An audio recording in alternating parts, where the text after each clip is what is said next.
வறுத்து அரைச்ச பீர்க்கங்காய் குழம்பு எப்படி செய்யலான்னு பார்த்துடலாமா? வாங்க. ஒரு சின்ன கடாயில் உளுத்தம்பருப்பும் கடலப்பருப்பையும் போட்டு லைட்டாக பொன்னமாக வறுத்துக்கலாம். அதே கடாயில் பூண்டு போட்டுக்கலாம். பூண்டு போட்டு நல்லா வதக்கிக்கலாம். இப்போ கொஞ்சமாக அரிசி, சின்ன வெங்காயத்தையும் நல்லா வதக்கிக்கலாம். கொஞ்சமாக எல்லாத்துக்கும் ஆயில் அப்ளை பண்ணிக்கோங்க. இப்போ தேங்காவும் போட்டுக்கலாம். தேங்காய் கூடயே பொட்டுக்கல்லையும் போட்டுக்கலாம். போட்டு கொஞ்சமாக வதக்கிக்கலாம். இப்போ தக்காளி, நான் ஒரு 2 தக்காளி எடுத்துருக்கேங்க. கூட எண்ணெய் அப்ளை பண்ணி நல்லா வதக்கி எடுத்துக்கலாம்.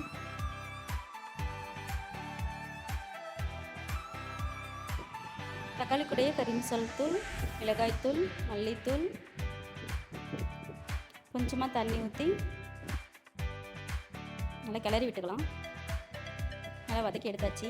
இப்போ கொஞ்சமாக லைட்டாக இஞ்சி மட்டும் சேர்த்து நம்ம மிக்சியில் அரைச்சிக்கலாம். இப்போ ஒரு கடாயில் எண்ணெய் ஊற்றிக்கலாம். எண்ணெய் ஊற்றி கடுகு போட்டுக்கலாம். வெங்காயம் போட்டுக்கலாம். சின்ன வெங்காயம் போட்டுக்கலாம். கருவேப்பிலை, கொத்தமல்லி போட்டு நல்லா வதக்கி விடுவோம். பீர்க்கங்காய் நான் குட்டியாக அறுத்து வச்சுருக்கேன். பீர்க்கங்காய் சேர்த்துக்கலாம்.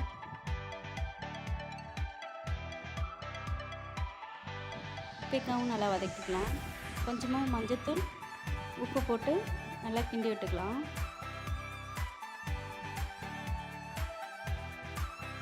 நம்ம அரைச்சி வச்சிருந்த மசாலா அப்படியே போட்டுக்கலாம். போட்டு நமக்கு தேவையான அளவு தண்ணி ஊற்றிக்கலாம். நல்லா குழம்பு கொதித்து வந்ததுக்கப்புறம் கொத்தமல்லி தூவி இறக்கிக்கலாம். வறுத்தரைச்ச பீர்க்கங்காய் குழம்பு ரெடி. நீங்களும் செஞ்சு பார்த்துட்டு எப்படி இருந்துச்சுன்னு சொல்லுங்கள்.